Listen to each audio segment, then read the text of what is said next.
Plague of Exes, 1349, by Lauren van Schaik.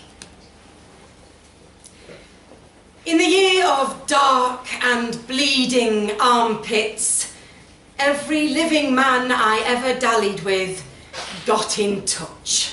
As 1348 waned, I arrived under my father's roof in a donkey cart, just as the mistletoe was strung and the autumn fat hogs slaughtered. I was once again fortuitously widowed, once again pretending to weep into my Christmas peacock over my departed husband and boogieing a country dance alone in my bower. Poor imbecile Roger. Run through with a pitchfork. Last time I was bereaved, my father trebucheted me at his friends before I was out of mourning, arranging ham-fisted feasts where suitors inspected my teeth and heard me sing. These rot-gummed lords fretted about my barrenness, but we explained my dead husband, Thomas, was a man of infertile appetites, and that I had the hips for birthing and old-fashioned fucking. Roger marched me ulterwards within months. A year later, my second husband, lying chilly and drafty-bowelled in his family vault, my father judged me an ill omen for men. I get this a lot. He swore this time he wouldn't even marry me to Jesus Christ himself. Besides, nunneries were a hotbed of female agency and bosom sisters. And Canterbury pilgrimages were worse. Who knows what tales you might hear on the journey? I could barely contain my relief. Since I was 12, my sheets crawled with men as with fleas.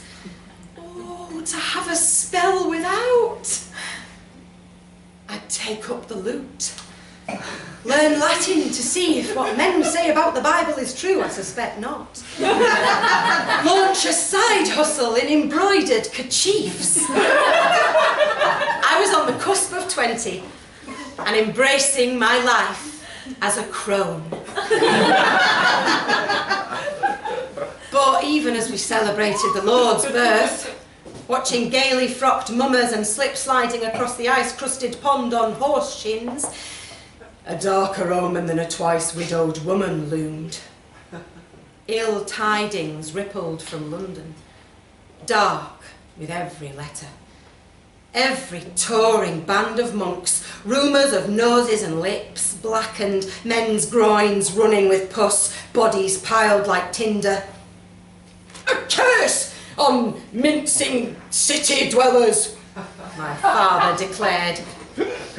What did a Westminster fop know about the life of a Yorkshire lord? We didn't share London's sins, its faddish diet, its consorting with the French. Here, we were pious and thoroughly English and it would protect us.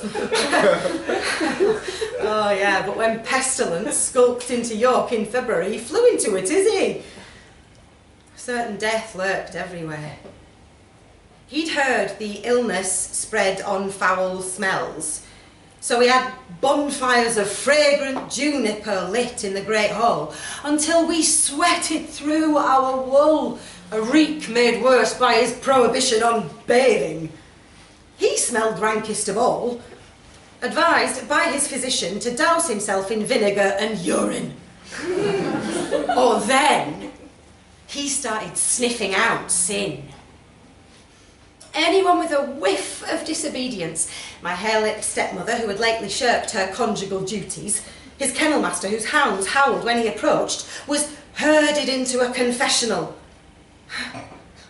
He looked upon me at breakfast one morning, setting down his potion of ale and ground emerald from my mother's best necklace. At least you seem repentant, Joan. knows. March delivered a letter from Thomas's sister Agnes in fashionable Bedford. Scythe's death had thus far overlooked them, praised Jesus on their moat. But the havoc it had stirred among the living. The serfs ran amok, laying down their pitchforks, draining the ale stores, demanding wages, puffing themselves up like lordlings. In France, men donned white hoods and whipped themselves, if only Thomas had lived to see it. We'd heard rustles of this ferment from travellers. Father took precautions against uprisings. Our priest entertained the quarantine idle with marathon readings of scripture. Father was also considering bear baiting and tax credits. But Agnes reported something troublingly new. You recall, before I wed William, I loved another, also William. I was planning our wedding until he entered the church. The career opportunities were unmissable, perhaps even conferences in Rome. He said we didn't have to break up, but I refused to be Goosebry to God. I was so melancholy, I ate an entire jar of pickled herrings that day. Well, Joan, for now, Cardinal William, still in his scarlet vestments, appeared at the manor's gates just yesterday, frantic to see me, muddy from the road, but handsome, with a mouthful of teeth. My husband refused him entry, so I slipped out at midnight. My father, sitting at the table's head, slurped his doctor's snake's head soup loudly. He confessed that he regretted our parting daily, Agnes resumed, that the great mortality roiling this land had stirred sweet memories of us. She transcribed a page of compliments before concluding that she'd banished him without even a tumble. I sighed. Agnes was ever timid and bloodless. But I was uneasy. It was one thing for pestilence to goad men into acts of faith, but lift the drawbridge if they're being struck down with nostalgia. Hearts kindled by memento mori, or just desperation to get some before their balls blacken and fall off. I paced before the pungent fire, clicking rosary beads. Hail Mary, full of grace. What beasts would crawl from the crannies of my life? In these unprecedented times, just as I'd sworn off men. No. I resolved that none should move me.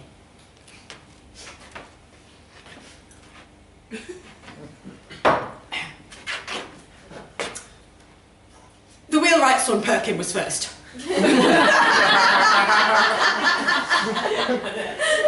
As I waded across the yard through chickens and curs, he wrenched me by the elbow into a storeroom swinging with dried meats. He dropped to his knees and pressed his lips to my hem. Joan, I'm lower than a worm before you, but I've never forgotten our games.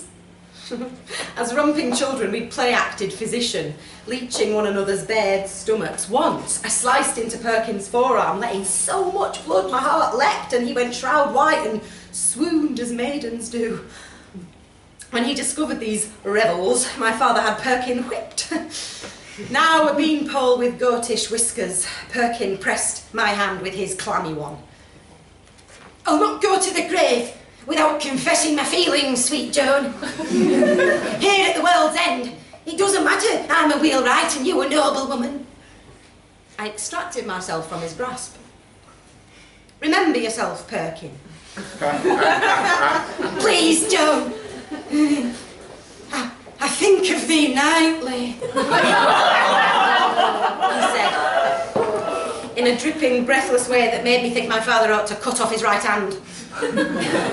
Throwing open the storeroom door, I hurried away. He hollered after, Joan, you Mary Magdalene, you literate slut! Next was Osbert, father's ward. We'd had a furtive, heart-swelling dalliance, and he divested me of my virginity. Then he decamped to Oxford to read the Swivelling Stars. Mutual friends reported he'd fallen into decadence and epic poetry there. He arrived at our gates, unsteady on his steed, eyes drifting. Worried that Pestilence's foul fog might be his companion, I addressed him from the ramparts with a crossbow. What do you want, Ozzy? Joan, my doe, my patron saint. How long's it been? I've come to confess, you haunt me. All others have been pale shadows of you. Get a grip. His academic robes were mud-crusted and tattered. He'd been travelling longer than the week's journey from Oxford.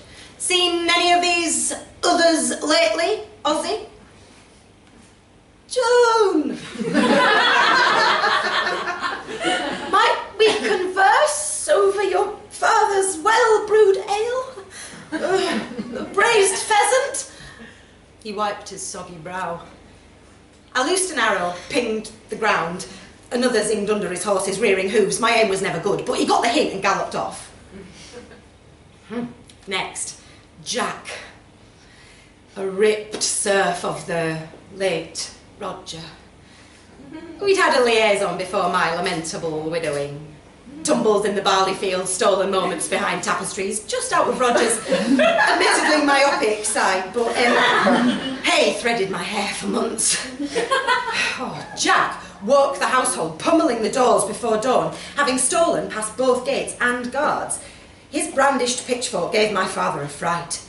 Father turned whey-faced, thinking revolution upon us, and lectured Jack volubly through the barred doors about incremental change, and how it's much harder being a massive landowner and an anointed knight than people think. The things I did for you, Joan, Jack called despondently before tramping back to his wife and however many remained of his 13 kids. As spring ripened into summer, the pestilence passed over our manor. But not the Exes. Still streaming to our gates like pus from a swollen groin. The punishment faith always promised for my promiscuity. Next, Richard, the troubadour with his cunning pipe. Years ago, when he departed for a tour of Scotland, I wet myself witless and wrote wretched verse, then burned it because no one serious writes in our vulgar English tongue.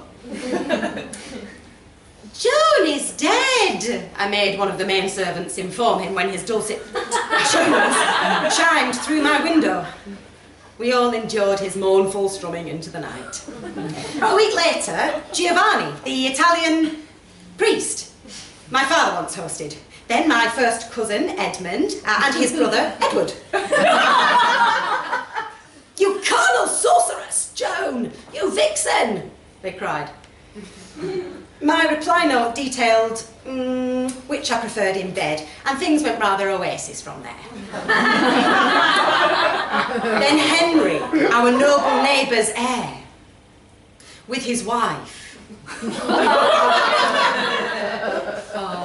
Joan. Griselda really likes you. Your energy. Sup with us. One man even claims to be Thomas returned to his forlorn wife, but he couldn't be because Thomas died 2 years ago in his bedchamber, rope around his neck, an apple in his mouth. We swung the impostor. Seemingly all England convulsed with regrets. Pilgrimages unmade, indulgences unbought, onions not pickled before the cooks ran away, women not fucked one last time. The book of Revelation forgot this part. But was it so novel? Before Mother died in childbed, she declared, "Men always return, like a once-fed cat, like a prodigal son, inheritance blown on bedwarmers and ale." But like most of her advice about sealing shut my legs about penitence, it sieved from my head. Then, Lemuel. Fucking finally! Petitioning the gates, handsome as I'd conjured him in bed nightly, even with Thomas panting behind me, even when Roger snored, especially when Roger snored. So hale, so rakish. You'd think the world wasn't being ripped asunder, bodies unburied in the streets, angels hoisting apocalyptic horns. Hey. He says, and I plumb forget the forsaking all men thing. It takes everything not to fling myself into his arms, not to push his fingers into my mouth.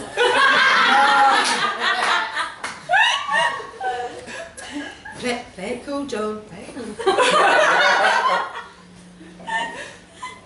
Hey yourself.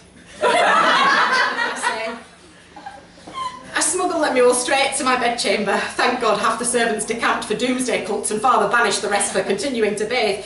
No one waylays us.